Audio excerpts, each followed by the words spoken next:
demolition. It's the end of the world as we know it. It's the end of the world as we know it. It's the end of the world as we know it. And I feel fine. Hello, my fellow Game Warriors. My name is TheGameWarrior, and I know, guys, that I have been away from YouTube just a little while now, and as a matter of fact, this past Sunday, I did not get a top plays clips uploaded to you guys. That is because this Sunday, this weekend, actually, and sometime into this week, I came down with the flu.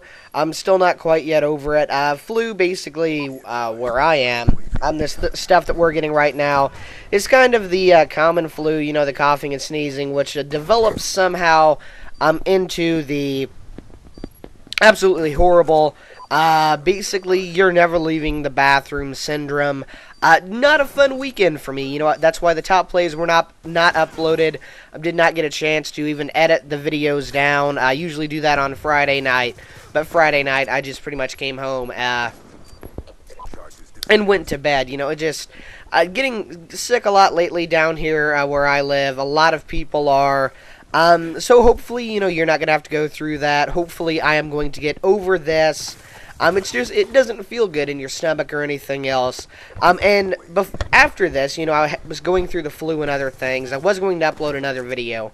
But this week, guys, there has been just something that's been going on that I don't really know yet for sure if I can come out and tell you what it is.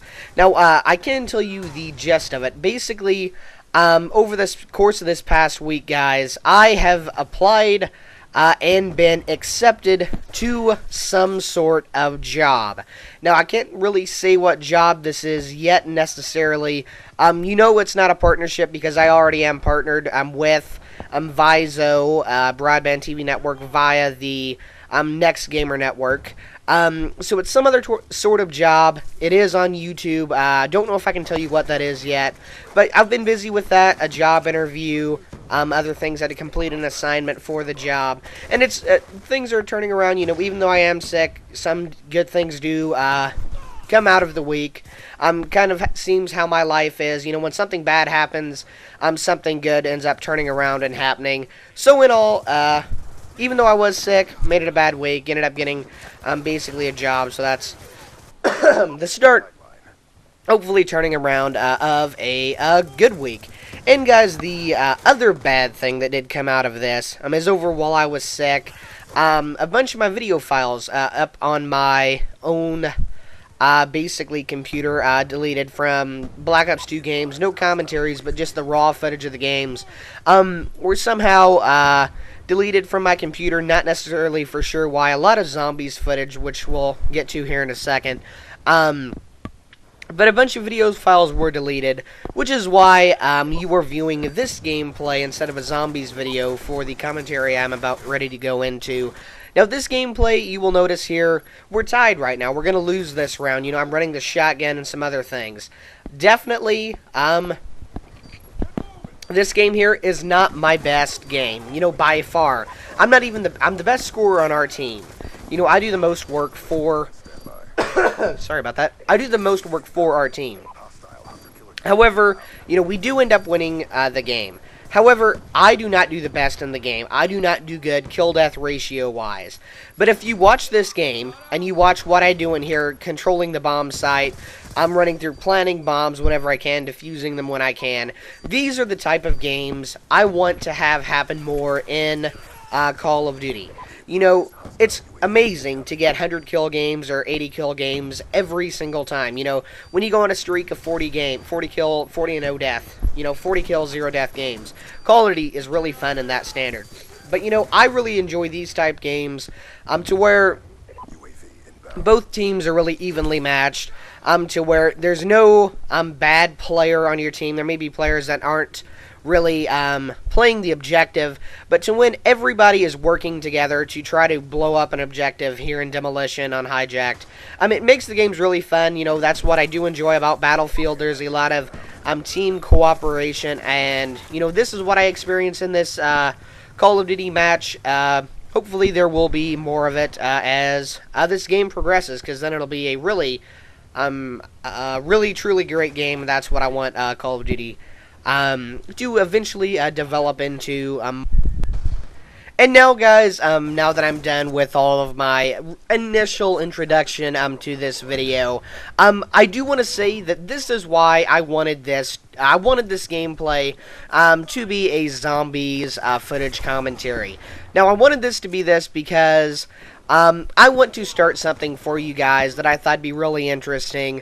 I had the idea for it a few weeks back. I was actually going to start this, have a 21-day series over the Ultimate Zombie Survival Guide.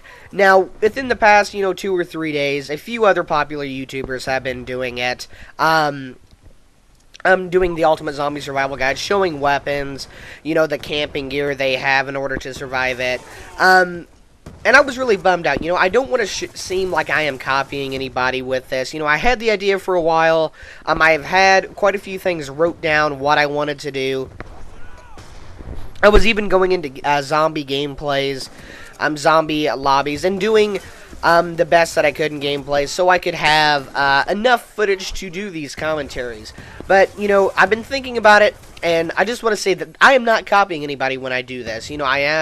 I did watch 1 or 2 of the videos, but I'm not going to be copying their ideas. Some of them, actually, I believe if you were to follow their ideas in one of the people's videos in certain, I'm not going to say who, but using a skateboard as a home defense weapon against the zombie apocalypse, you're probably not going to live very long. Don't want to name names there, but a skateboard is definitely not the best weapon. Maybe a good escape tool.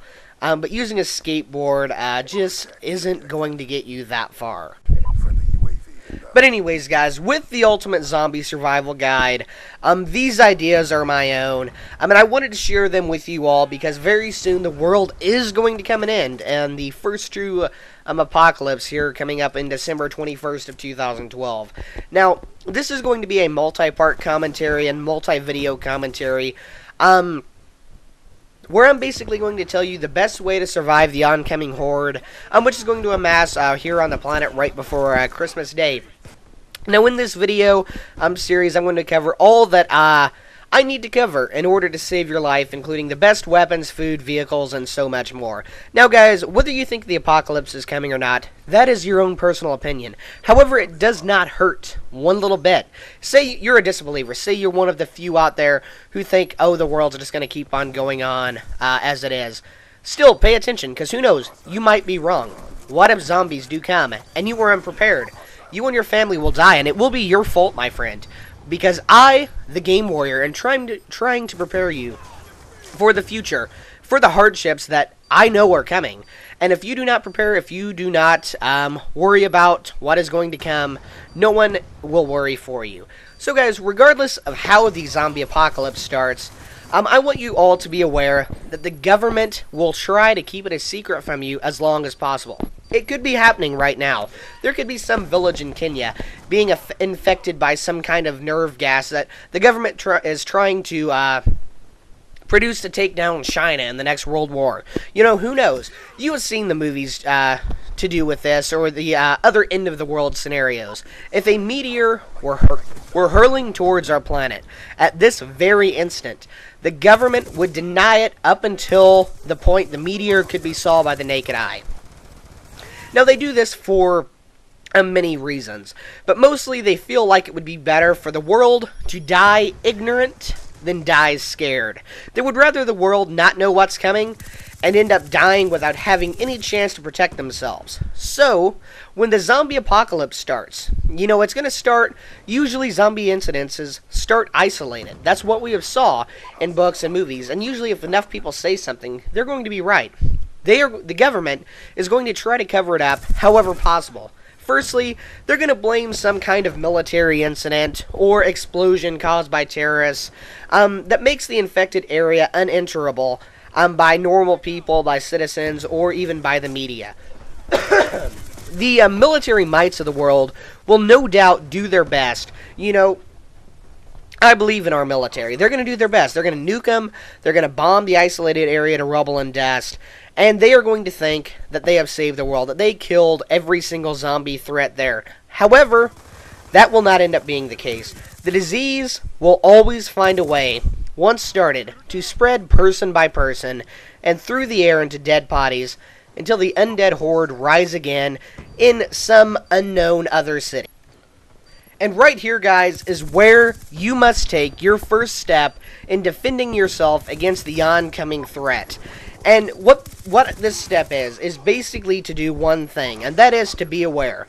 As December 21st nears, it is up to you to watch the news for any incidents of towns being destroyed by a small blast, or villages in other countries we have never heard of, all of a sudden being surrounded by our military or by NATO or other forces military. These are the first signs that could give you the edge up on the living to survive the undead. You know, right now, if you are out in the world right now, and you know that the zombie apocalypse is indeed upon you, that is the first step to survival. You know, waiting around, you know, just waiting for them to knock on your door, the zombies, is not an effective strategy. You need to be proactive about the zombies. You need to assume that they are coming, and you need to watch for signs for when they are about to break out. Now, with the apocalypse is in its first stages, or full-blown infections of major cities across the globe are going on, you should prepare yourself for your next step, and that is gathering, stealing, and or finding the best weapons to use for the zombie apocalypse as it starts. This past month at the zombie killing conference I attended with me and other various experts through the YouTube and zombie community, there was a big discussion on this next step, on the first, really second stage actually, to prepare yourself for the zombie apocalypse. This step is one of the most controversial and debated steps among zombie and end-of-the-earth experts, such as myself, because some say that food is more important than weapons, because without initially gathering food, you will end up dying in the long run. However, I disagree. If you take your first few hours to gather food, you know, raid the local Walmart, raid the local super center, and a zombie comes running up to you on the street, how are you possibly going to take that guy out with a bag of peanuts and a package of crackers or two? You're not going to do it. You know, unless you have a canned ham and can happen to hurl it at its head at a high velocity, you're not going to take that zombie down. So, after you know the apocalypse is near or is upon you, gather as many weapons as you can possibly gather. Now, if you are lucky and have foreseen the zombie threat coming before the rest of humanity, then you should go and buy the following weapons first. And remember, don't worry about putting these items on your credit card or using your children's college fund. And as a matter of fact, spend every bit of Christmas money you are going to use to buy presents for your friends and family to buy these weapons. For when the zombies start attacking, there isn't going to be any Christmas. There isn't going to be any children's future for college or whatever, a new car or house payments in the future. You're not going to have to pay your taxes. Use all of these money to buy the following items. Firstly, I say buy guns. You know, when going to buy weapons for the zombie uprising, you need to take into consideration that one type of weapon, though, is not always best for versing the zombie horde. Take, for instance, an automatic assault rifle, very common in the Call of Duty world, such as the AK-47.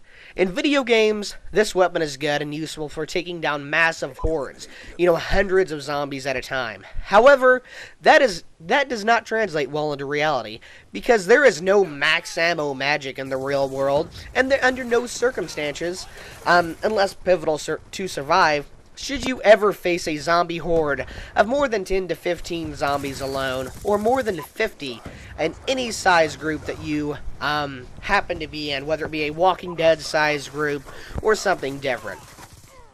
As stated, there is no best gun in the zombie apocalypse, but there are certain guns for certain situations. For close range combat, I suggest you getting the standard shotgun. For those of you that lack aim out there, or if you want to make sure the zombie you are facing gets taken down immediately, the shotgun does the trick. However, with this, be wary of the shotgun due to the fact that most common shotguns you will be able to find in your local supercenter have a low ammo capacity, such as the double barrel shotgun. So use this weapon scarcely and be sure to have ammo where you can get it in a hurry. I suggest a front pocket or perhaps an ammo sling on the side of your weapon. Also, for close range combat, I highly recommend any type of pistol. However, the 357 Magnum would be my personal choice if you want to make sure a zombie goes down. Pretty much, if you hit a zombie with a 357 Magnum shot, anywhere from the neck up, they are going to be decapitated, or the bullet will go cleanly through their brain. They're not going to be walking away from it or crawling away from that. However, with the Magnum as well as the shotgun, you must be aware that there is definitely a significant sound produced when the Magnum is fired. So basically what that means is, if you were standing out in the open outside, you fire the Magnum shot, be prepared to move immediately, because before you know it, the zombies will be coming in on your location extremely fast, faster than you could imagine. So for an alternative to the 357 Magnum, I would recommend the standard weapon which police forces use today, which is the Glock 15 or the Glock 22. I'm not for sure. I get my numbers confused sometime. It is a standard 15-round magazine or clip, definitely enough to clear out a room or two in order for scavenging or just plain old survival purpose. Today, guys, I have only given you just a taste of what this zombie survival guide has to offer. Come back to the next video where I am going to be delving into further, such as long-range and stealthy weapons to use for the zombie apocalypse. And, guys, I am aware that you will not all of you will be aware that the zombie apocalypse is coming before it is already upon you. And so in the next video, as well as covering the next two weapons, I am also going to be covering personal home defense weapons, weapons that you have in your very home and you might not even know it. Along with this series, guys, going to be doing home defense series, how to protect your home against the zombie apocalypse if you're scared of leaving. Other than that, best vehicles to use, best initial first days, what to use, what to get, and how to prepare to survive for the upcoming horde. Right now, guys, my name is TheGameWarrior. Be sure to comment, rate, and subscribe. But most importantly, guys, run for your life.